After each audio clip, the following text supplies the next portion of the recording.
This is Andrew Idell, Precious957. This is my podcast. We still haven't named it. We had a name before. The name was taken by a guy who was a organized crime leader.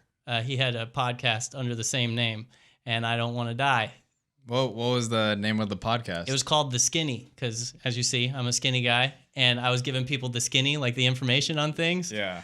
And we found one, and so we have yet to name it. Maybe I'll suggest something. Well, it's Precious, right? Yeah. Lord of the Rings. What's that character's name? Gollum. The Gollum. Gollum podcast. I'm kidding. I'm shaped like Gollum a little bit, so that like might work. The Precious, like he's always like my Precious. We should do that on. We should incorporate him into some of our promos, like, yeah. You know what I mean? But this is a really, I was stoked about this podcast because I've been a fan of yours. I don't know if I've fully told you. I was a fan of yours before I knew you were from Bakersfield. Really? Yeah. So I watched the Braille skateboarding videos. I'm not a skater myself. I'm very fascinated by skateboarding. I got hurt a lot on skateboards when I was a kid, Yeah. And I got into sports. I did a lot of different extracurriculars. I very much respect skateboarding, so I watch a lot of the Braille videos. I watch stuff like Battle at the Barracks every year. I watch, the Trick of the Year, SLS Trick of the Year. I follow that like crazy on Instagram, and I'm just fascinated by it. And I would watch the videos, and you stuck out to me for reasons I'll tell you in a little bit, but. And then I found out you're from Bakersfield, and we had this going. So, because you were wearing a Bakersfield shirt in the video. So, just real quick, this is Manuel Herrera. He goes by Mogely sometimes. He is at Jungle Book on Instagram. Check him out. He is a skateboarder from Bakersfield, California, and he was on a very large skateboarding YouTube channel, Braille Skateboarding. Mm-hmm. He has since left Braille. And he's spending more time with his beautiful little boy who's sitting right here with us. And so first of all, hello, Manuel. How's it going? I want to know your story in skateboarding. We only have a half hour, but give us the spark notes of your story. Well, the earliest memory I have with a skateboard is a plastic blue board from the 99-cent store. It's like really wide and just all plastic. Even it wasn't wood. The whole thing is just plastic, thin plastic air in the middle, I bet those wheels were hard too. Yeah. So like that's my earliest memory, and to this day all I know is that it's baby blue.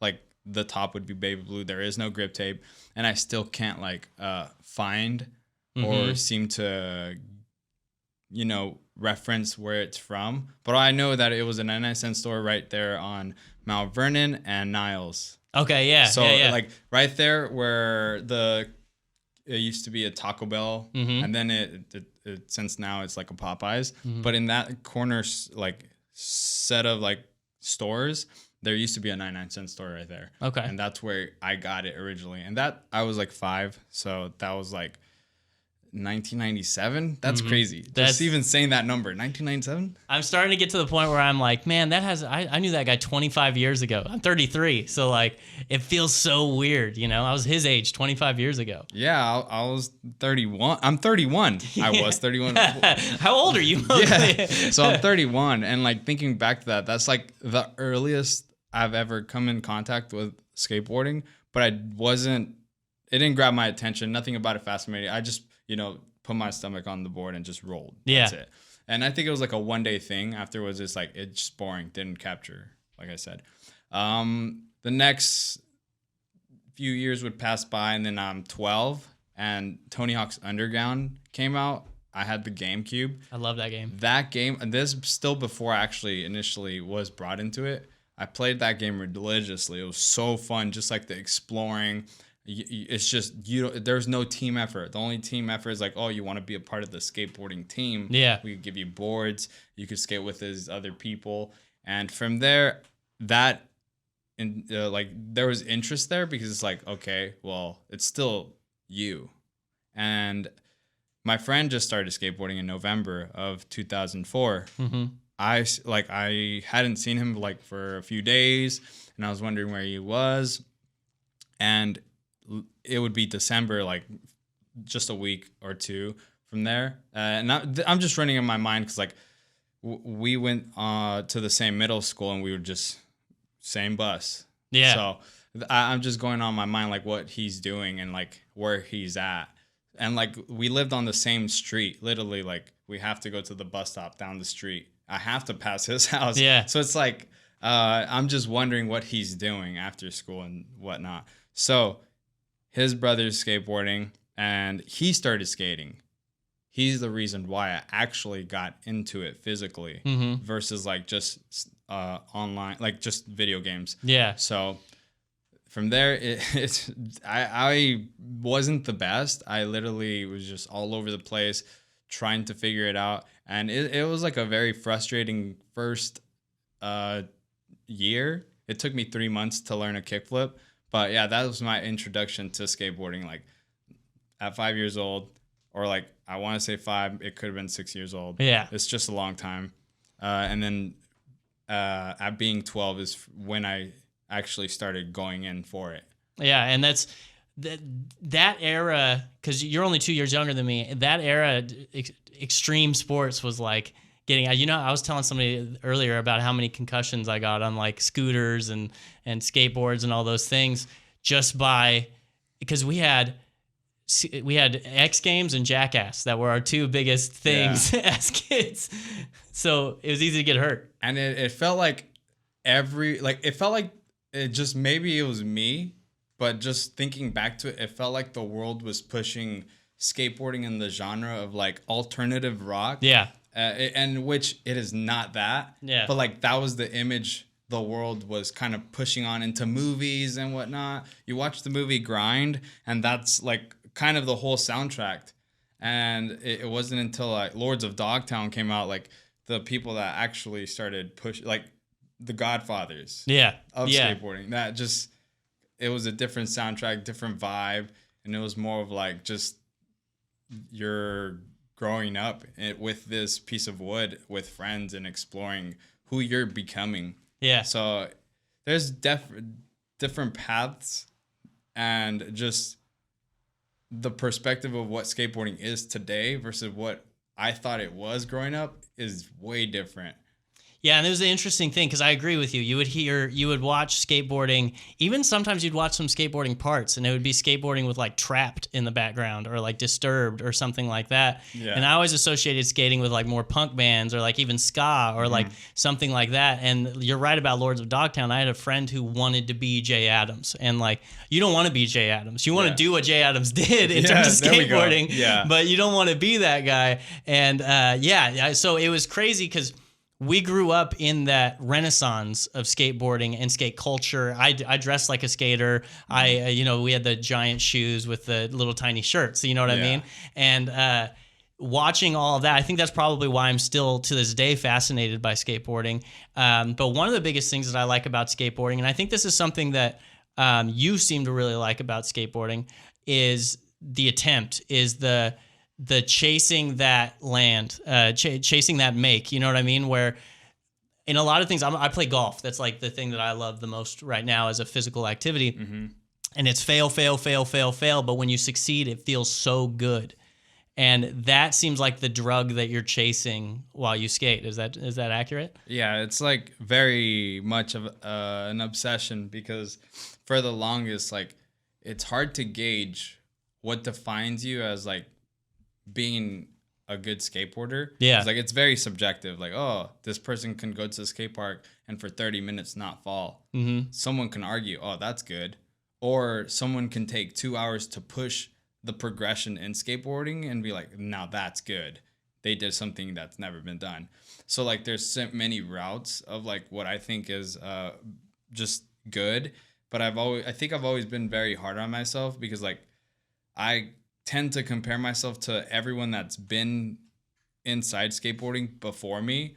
And just like within the journey that I've been on, it's like very much social media started to boom right when like I wanted to do something the traditional route. Yeah. But because there's so much, I don't want to say gatekeeping, but there's there's politics in skateboarding, and there's like very much like where you fit in and where you don't fit in. And it's like, if you don't fit in anywhere, what do you do? And like, you just gonna have to make your own route. Like, I love this thing so much, like just as much as anybody. I love it probably as much as the people that are in it right now that haven't watched enough skateboarding history or know a lot. I'm not saying that anyone does, but like, I really love it. I watch skateboarding. I listen to video part songs, and I'll be randomly driving, or it'll be in the grocery store and the song's playing. I'm like, oh, so-and-so skated to this. And it's just like, why do I know that? And it's just the love. Like, I watched many parts, many videos over and over and over, and it's just dialed into my mind. But it's because of that it keeps me going, because it's like, that's what caused me to stay focused and inspired within skateboarding. And it's probably the best thing, honestly. Like, I don't think there's anything else like it that I've come into contact with, because just like you were saying, I do chase the new trick. Yeah. Because it's something that when you land it, it's something that you visualize in your mind, and then you see it in real life, and you're like, whoa, I brought this out. Like, from what I was thinking. No one told me to come do this. So it's like, it kind of gives you confidence for real life. Like, oh, maybe I can get this job. Oh, maybe I can do this other thing that has nothing to do with skateboarding. And if you can see it, you can actually make it happen. And you can't just be deteriorated from like the fails. And I think that's what skateboarding shows you. Like, you're gonna fall, but how willingly are you to get back up even when it starts getting a little painful? Or how far are you willing to go and push it until you see yourself succeed? Because like, it's all temporary. And I think a lot of this is like, even with life is temporary. Like, no one's walking out with like this hat or this shirt. Like, you're not leaving with any of this. So like, I just rather, like, I think a lot of skateboarding has shown me, like, whether I have a house or not, none of that matters right now, because like, I just want to see myself at 60 or 70 looking back like, wow, I really made a lot of things happen that didn't really that a lot of people would be afraid to, I guess, pursue, because of like just opinions of many. And I think for the longest part, I did care what people thought. And it wasn't until I started doing YouTube, which is in 2015, that I saw I could put all my energy towards this and just look back later on and think, wow, this is amazing. I didn't stop. And I do look at some of those. I recently was looking at my little brother, a clip that I filmed from like 2016. And I was like, his face is baby face. He's like 12, 13. Yeah. And it's just like, that's insane. I have all this like footage uploaded, and it's like, I could still tap back into that. Versus like, if I had just focused on like skating and not filming, and just where would I see those memories? And they're right there. Yeah. And that's the amazing thing about modern day is we have these cameras in our pockets that film great video, and we can see what these guys are doing out there. And to your point, like, one of my favorite things about video parts, I like watching them showing how many times it took, because we're in the dude perfect era of YouTube right now, and the trick shot era, and watching and even the street league era, where you see these guys who are just nailing everything. Yeah. And you've got like Nija, who's just clean and no wasted movement. He's up there, he lands everything, and people watch that stuff, and that stuff's cool. Like, hell yeah, I love watching it. But I love watching, Johnny Geiger, because Johnny will show you that it took him 1,000 tries to do something cool. Yeah. And that's you ever watch Cool Runnings? No. So Cool Runnings is a movie. It's a Disney movie about a Jamaican bobsled team. It's a very funny movie, but it's kind of an inspiring, like, those old inspiring Disney sports movies they used to make. And it's called Cool Runnings because, and this might be just in the movie, but they say in Jamaica, Cool Runnings means peace be the journey. And that's kind of how I feel about something like skating, or like I said, golf, or something that you're trying and failing and failing. And when you finally put all the pieces together, you feel like you can do anything. So like when I saw a video on your YouTube of you doing a Merlin twist down, I can't remember how far. It was a ledge. And that's a tough trick. Yeah. That's not a trick you do the first try. Yeah. So that journey to get it, it's almost like you can only get so high as you've been low, right? So like you've struggled so much to do anything, like any version of anything, and once you finally do it, it feels great. Yeah, but I think that's the most important part. You have to feel those low points to understand what high points really mean and what defines that feeling. Because like just even being here and hanging out with like you and my kid, this is a high point. Like it's calm and we're sharing a conversation. It may not be like, oh, we're like doing the most exotic thing in Dubai or whatever, but it doesn't have to be like that. That could be a high point, but I wouldn't want to change this moment for that moment. I mean, that would be cool, but I guess the only cool part about that is just saying, "Oh yeah, I was in Dubai." A lot of people do things for the story, man, and I'm not on that wavelength. Like I do something for the experience. Like that's what I love, and that's something that you actually have talked about a lot in videos where you say. I texted you last night about the brick wall that you were trying to drop down on. That was one of the most gnarly. I was like, "There's no way," but you got way closer than even I thought you would, because I thought you would just like fall off immediately. There were a couple where you actually got a little bit of distance. So basically, Manuel was trying to drop down almost a 90-degree wall. It wasn't fully 90 degrees, and it was brick in Palm Springs. And when you were talking about it afterwards, you said that. I think you said you enjoyed the support and the interaction that you had throughout, because there were people walking by going, "What the heck are you doing, man?" Yeah. So, and that's what I really appreciate about like what you've shown through the videos that you've made, whether for other companies or for yourself. It's about interaction. It's about encouragement. You root for the people around you. You felt bad that you beat somebody in Mexico when you were in that competition. You said the guy landed a hard flip, and you're like, is it weird that I feel bad that he didn't make it to the finals? Yeah, like okay, so I don't know real why. Quick, get a little closer to the mic. Real quick. And I don't know why. I'm not too sure why that happened, like that initial feeling, but I really thought that his whole line was pretty good, probably better than mine. Yeah. And I have no understanding like why he made it and I didn't. And I think maybe because like the judges kept seeing me try the same line. Yeah. And then like on my last one, they saw me nail everything. And I honestly at that point I was just more happy that I did it. I felt like, all right, cool, I succeeded. I did everything I wanted to.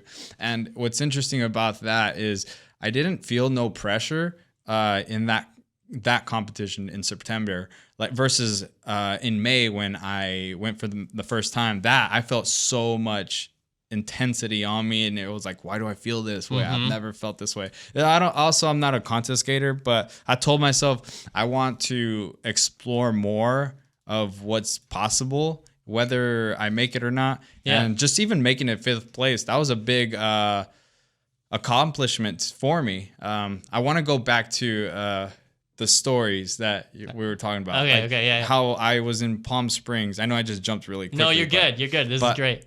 I did that because I kept thinking about it. And it's kind of the same thing like being obsessed, chasing a trick. Like you see it, you want to do it. Well, in my head, I didn't see it happening, but I kept thinking about the spot and me trying it. So it was more so about me going and finding out why I kept thinking about it. And like, at that point, I think it was nice. It was just nice to put myself in that position where I see a lot of people just go excited for their Friday night, being out, just having a good time. Actually, it was a Thursday night, now that I think about it. It was a Thursday night. They're out just having a great time. And like they're just being supported, rooting for me, stopping for like 2 seconds. Like they're giving me time of their day. Yeah. And they didn't have to do that, but they wanted to support that. And I think that's pretty amazing. And just like with this whole journey of YouTube, like it is more of like an experience, like because when early on I was doing everything and anything to get views. I was like how we were saying, like people will go to Dubai just for the story. Oh yeah, for sure. Yeah. Early on YouTube for me, because I started in 2015 at the end in December, I didn't understand anything, and it wasn't until mid 2016 that I started to get that, oh, it's like a clickbait thing where you want people to click on it. And then it wasn't until like 2019 that I started to stop that, because I was like, oh, I don't want people to just know me for this bizarre or like just this outlandish thing. I rather let them get to know me and then choose whether they want to follow the journey or not. It's more organic. Like Mr. Beast, like he does a lot of things I respect as well, but he started off like he would do videos where he counted to 100,000, or he said Logan Paul 500 like for 24 hours or something like that. You know My favorite one's him cutting the knife on the plastic knives with the plastic table. He literally was just going back and forth. Seen that. That's early on. Yeah. But yeah, he and I watch a lot of big YouTubers just from that. But like I didn't really pay attention to any of that until like just recently, like 2 years ago. I started like understanding what was happening. Yeah, and that's the thing about him, is he's really cracked the code. And I like hearing him talk about how to grow and stuff, but I like your mindset of organic growth.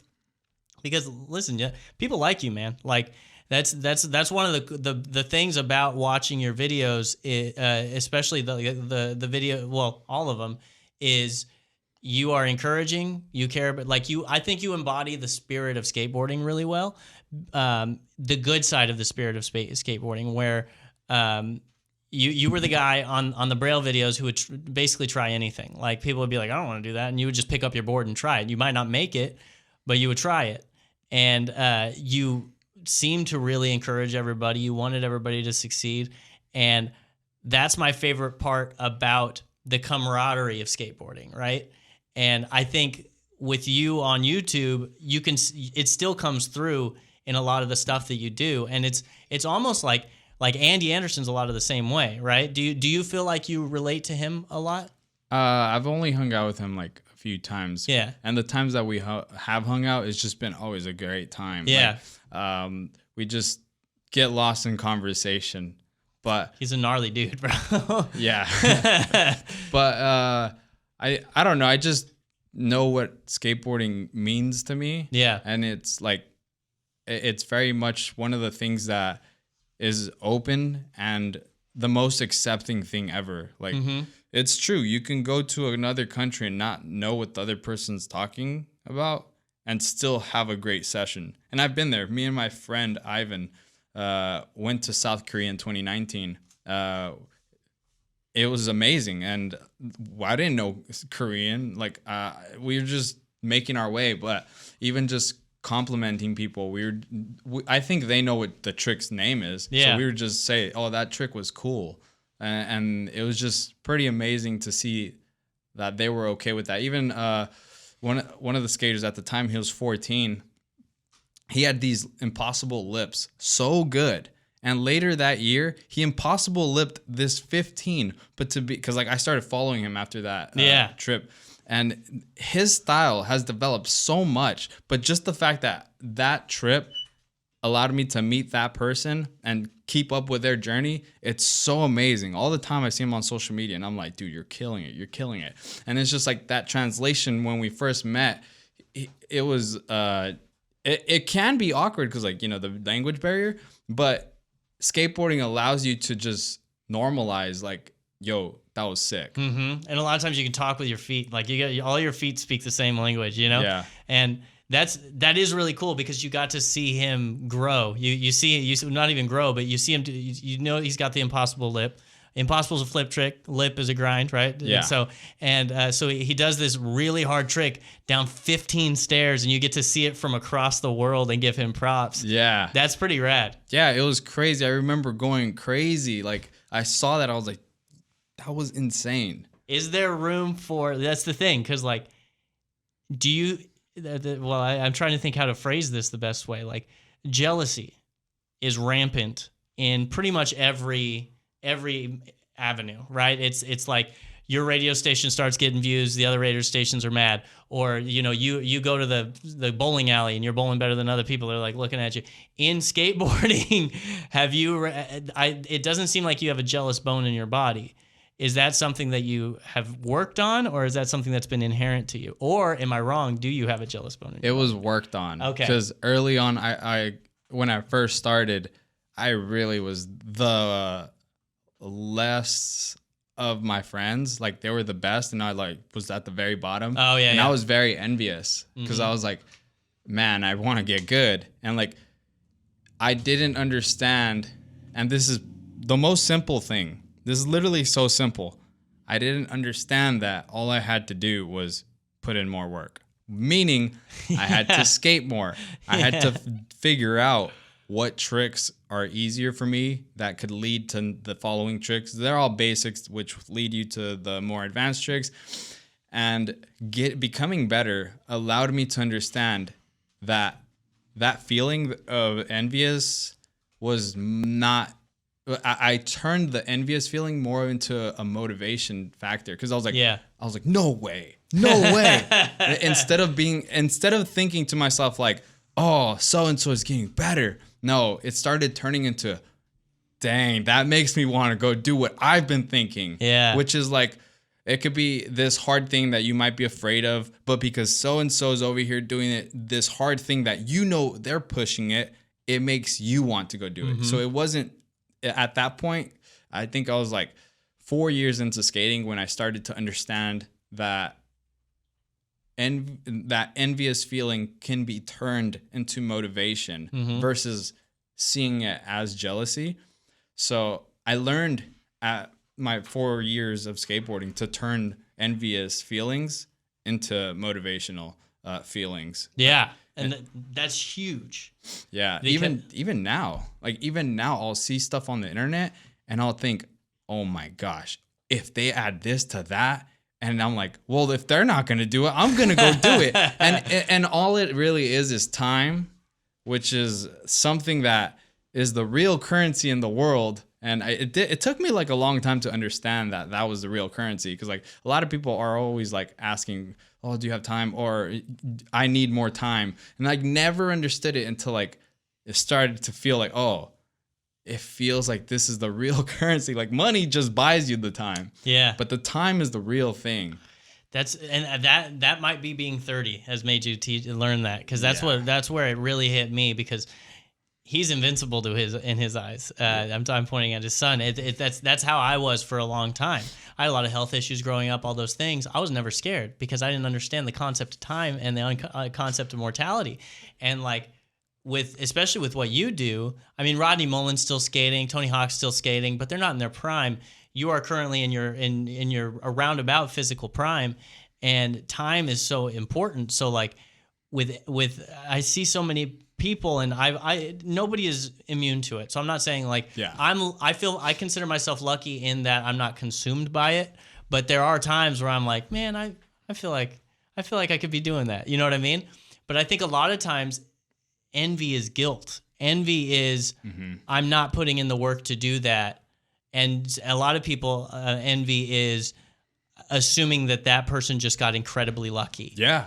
And that's just not always, it's not usually the case. Yeah. So you start to learn like, no, he didn't get lucky. Like we talk about Mr. Beast. He did the gimmicky videos, but he also like, he worked his butt off to the bone. Like he threw himself into it. He said that he used to have like a friend group where they would text each other YouTube ideas all the time. And it's insane. So like with what I'm doing now with broadcasting, I'm obsessed, and I'm obsessed on purpose, because not only I love it, but also I know that's what it takes for this to work. Yeah. And I feel like that's probably something, once your envy switch changed, you probably realized, oh no, that's what this takes, is I need to start getting after it.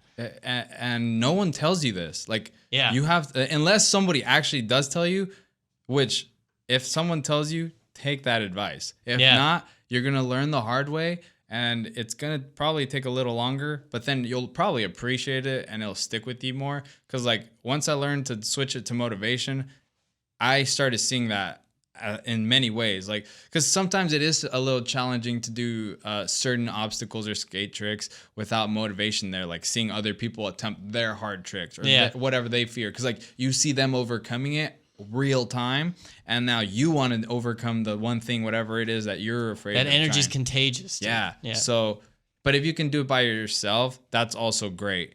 And yeah, it's obsession. Like, to go back to everything, it's all obsessive. Yeah, and for the record, healthy obsession, right? Because like there are certain times when you can be obsessed and you're so focused on results that it starts to either discourage you or you're not living a healthy life because of it, because you're not doing the self-care, getting enough sleep, all that type of stuff.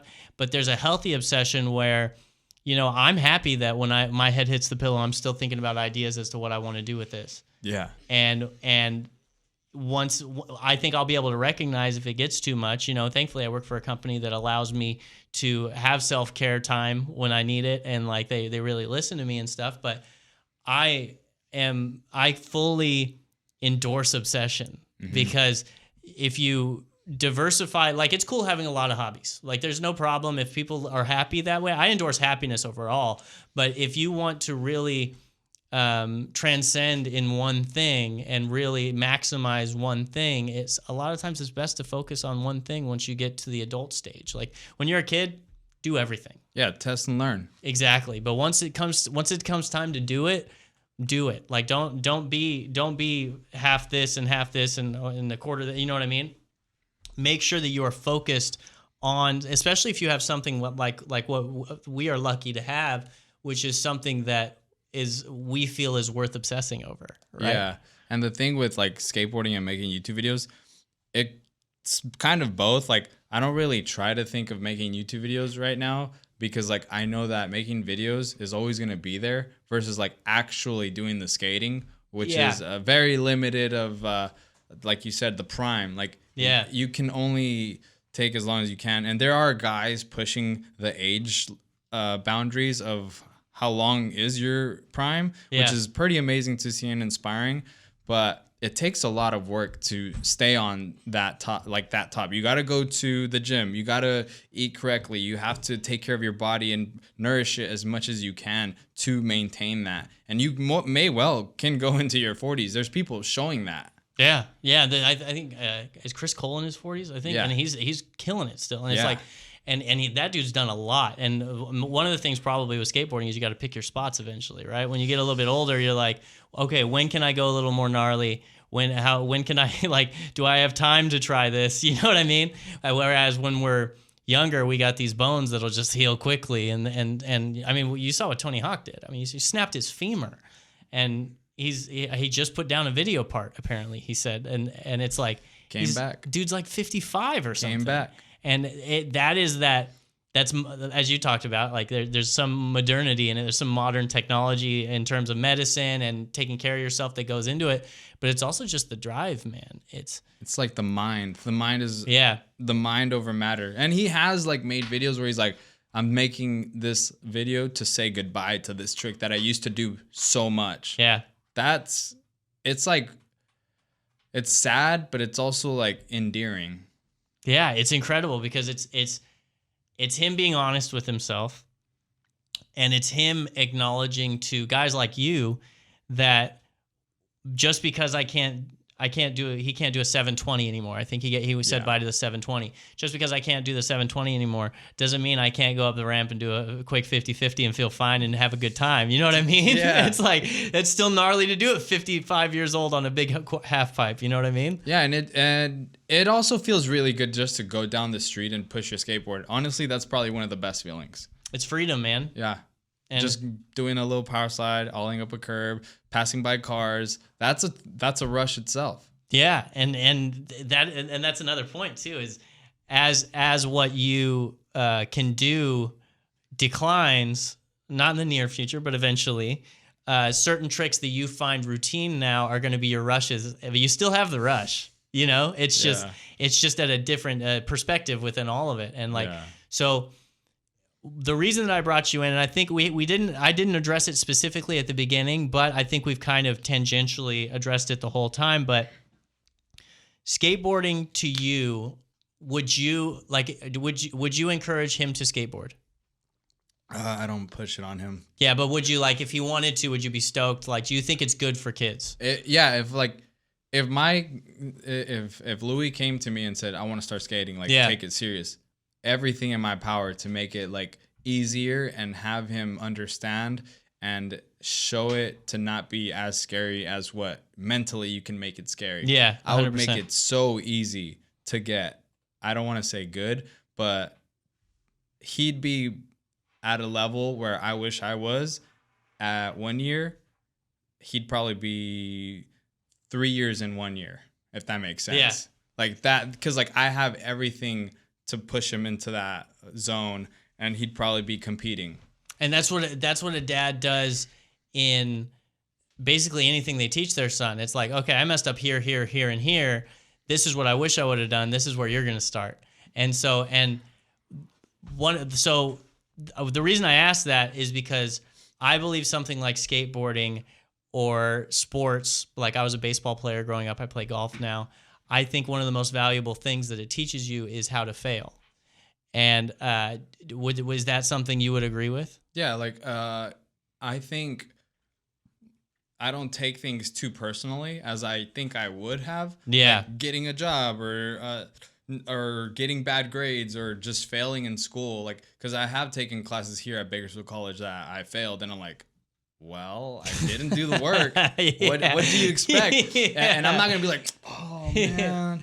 No, it's like, I didn't do the work. I got to be honest. So it's like the same thing with skateboarding or like any other sport. If you're not out there putting in the work for it, like you're not swinging or throwing the basketballs or running and putting yourself in that physical training, you're not going to see the results you want to see. And you kind of have to see those results to push it and be at a level you want to be. So it's the same thing with school. It's applied to anything. So with that being said, yeah, like it teaches you to be okay. And yeah. like it's you being as real as possible with yourself. And it's like, oh yeah, I didn't do what I had to do.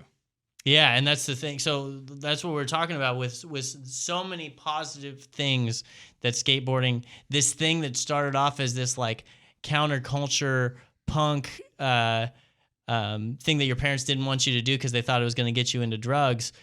And it is still counterculture in certain ways. It is still punk. I'm not saying that it has been, softened and commercialized completely, but what I'm saying is anybody who grew up with it, anybody who really has thrown their mind into it, they understand the positives that come from it. And the positives aren't only, the biggest positives, money and girls and all this stuff that happens to the 0.0001% of skaters. You make friends, you learn how to fail. You personally dealt with like envy and stuff like that, like we talked about. You learn how to set goals, even if they're micro goals. And in one day, you meet that goal, even though it seemed impossible when you woke up that day. So there's so many things that skateboarding itself can give you to help you grow as a human being, right? Yeah. And that's kind of the reason, because the podcast is, people who have done a positive thing for their community, people who can teach me something or both. And I think in certain ways, mostly it's you can teach me something, which you have today. And I do believe you do a positive thing in your community by being you on camera and putting it out. I will say, near East High, the skate park there, I went to the meetings with my friends. Beautiful. And many people don't know, but it was called Edge Skate Park. They named it Edge Skate Park. I still... To this day, I forgot what it was because I was like, that is lame. Yeah. In my mind, I was like, that is lame. That sounds like a city councilman came up with it. Yeah, I think you're, I don't want to call her out for this, but yeah, Karen Go. Okay, yeah. I love you. Thank you for the park, but yeah, we love you, Karen. But I have to owe so much of like my skills that started developing right when that park was built, which happened to be when I graduated East High. Oh, okay. So I graduated in May 2010, and then in August, on my birthday, August 6th, 2010, that park opened. So if that park hadn't had been built and opened, I don't understand. I still try to make sense of it, but I don't think I'd develop the talent and skills that I needed to be where I am at today, because there wasn't much parks. It was only Beach Park. And to be honest, I don't really like that park because it's not the obstacles are very strange to me. It doesn't have the kind of obstacles I like to skate and prepare myself to go skate things in the real world. Yeah.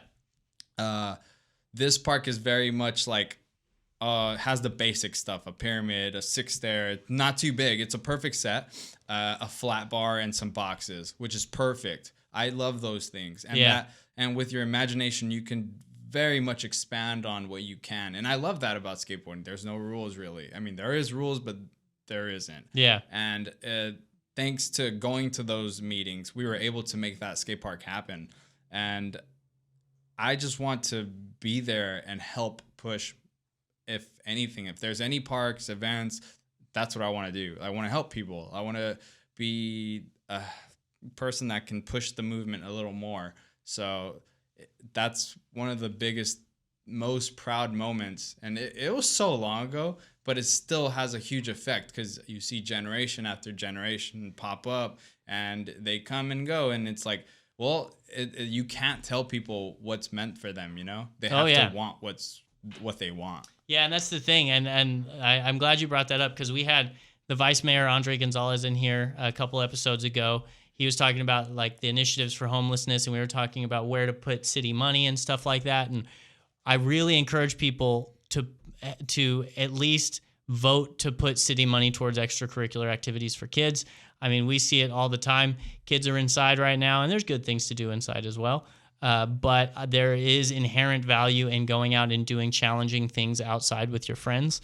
And something like a skate park is perfect for that. I'm from Porterville originally, and Porterville got a skate park. And I didn't go to the meetings. A few of my friends did, but I did meet at my school. They came and they were like asking what the kids wanted and stuff like that. And getting the kids involved was so big because it made us feel like in the future we have power within our city, but also seeing my town, you know, it got some, you know, people fought it a little bit because it scared people were going to get hurt and there was going to be litigation and all these things. And it's like, always, that's what it's always, it is for skateboarding. But if you're here listening and you have any initiatives to build a skate park or any initiatives to do something in the city that you're in to get kids to have something that challenges them and takes their time to do something productive where they can, like I said, in skateboarding, set mini goals and overcome those goals over and over and over again, the lessons that they'll learn are totally valuable. I would go and say that the lessons you learn from skateboarding, by far, it's all self, and it's maybe I'm glorifying skateboarding more, but it does better for someone than the traditional sports, because the traditional sports is more of like a team camaraderie, and like with skateboarding itself. And in life, you kind of do just have yourself and choices, and with skateboarding, it's all choice. Like which avenue you're going to do, like there's many, and like this, no matter how good you get, you can't do it all. Yeah. Like think of trying to count to infinite. That's what skateboarding is. Like there's infinite amount of tricks, routes, and like obstacles. So even if you master flat ground, well, can you add that onto another obstacle and continue the combo? And it's pretty insane, honestly, because like I don't know anything else besides other action sports that can do that. Yeah. But this one's like concrete, like it's all year. There's no like seasonal thing.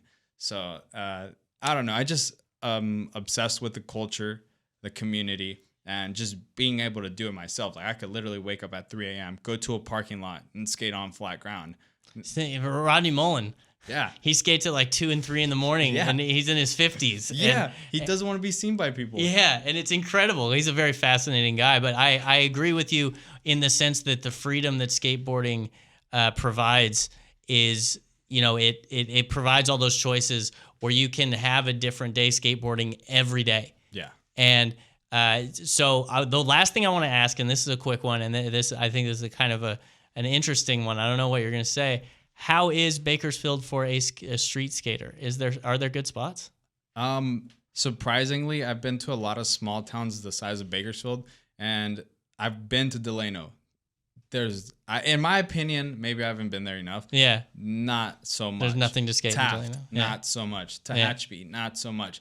Bakersfield, I think, has the perfect amount of obstacles for street skating, although some have been just stopped. Yeah. And that sucks. With like the anti-skater stuff that they put on the rails and stuff. Okay. And but from what I've experienced growing up, it's just enough to get you to be at a good level. But then from there, you have LA, which is 2 hours south of us, which is the mecca of skateboarding. Yeah. So like you kind of have no excuses. And for people that are still teenagers or kids, there's hope, because like the rail system's going to be supposedly built in 2027 or something like that. So let's hope that it's built by then, because like they promised that it would be built by this year or something. Yeah, like we'll that. see, right? Yeah, we'll see. I don't know. But if that gets built by that time, y'all could just ride the 30-minute ride there, and you'll be able to skate in the mecca. So like you're probably in the best position because you have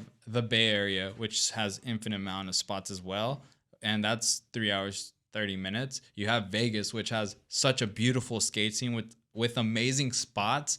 It's just really hot in the summer. Yeah. And I don't think anyone wants to feel that in just skating and just hitting the cement. Yeah, oh man, it's torturous. But I always think of Bakersfield as like this center hub of like these amazing options. Yeah, that's the best thing about the Valley. Yeah. Well, that's one of the best things about the Valley. I love the people here. But the cool thing is they always like the old almost tired adage is we're 2 hours from everything. Yeah. And the LA really is the mecca. So like, and that's another thing about skateboarding. You see different parts of cities that you would not have otherwise seen. If you see cities completely different skateboarding, right? Yeah. Like, okay. So I did mention 2019, I went to South Korea. Tell me why. Cause I seen this spot in videos. I knew that this spot was in South Korea, so I made it a mission to find this spot in South Korea. And I made a YouTube video on it, most famous skate spot in South Korea. I did not want to leave without skating that spot. And it's like this weird thing where skaters get obsessed over the architecture and the spot of a random place in the world. Like you'll be in Atlanta and you'll be glorifying this random stair set. You're like, oh my gosh, so and so. There's people going to work going, why are they pointing at the stairs? Like, they're nice stairs, but yeah, I think it's like today's version of being a pirate or a nomad. You're just literally traveling for something. You'll go in an alley with the most strangest things happening, just to go skate this spot. And I think if that's not beauty, I don't know what is. It's pretty subjective. That's perfect. And you really do see the beauty in weird, odd things. Like that brick wall, I've been like, that's a weird wall, and kept walking. I might have, though. That was such a spot that I'm not even a skater. I would have went, I wonder if somebody could drop in on that. You tried it, which I appreciate. I tried. So, Manuel, I really appreciate you coming in. Thank you for having me. Yeah, absolutely. Follow him on Instagram at Junglebook, and your YouTube channel is Manuel Mogely Herrera, right? Yeah. And his YouTube channel is great. I watched a bunch of the videos last night. It's well edited. It's well done. Everything. Do you edit yourself? Yeah, I do everything myself. Awesome. Well, it's great. So make sure to check out his stuff and keep listening. I'm sure I'll have a name eventually. And I appreciate you. Love you very much. Bye-bye.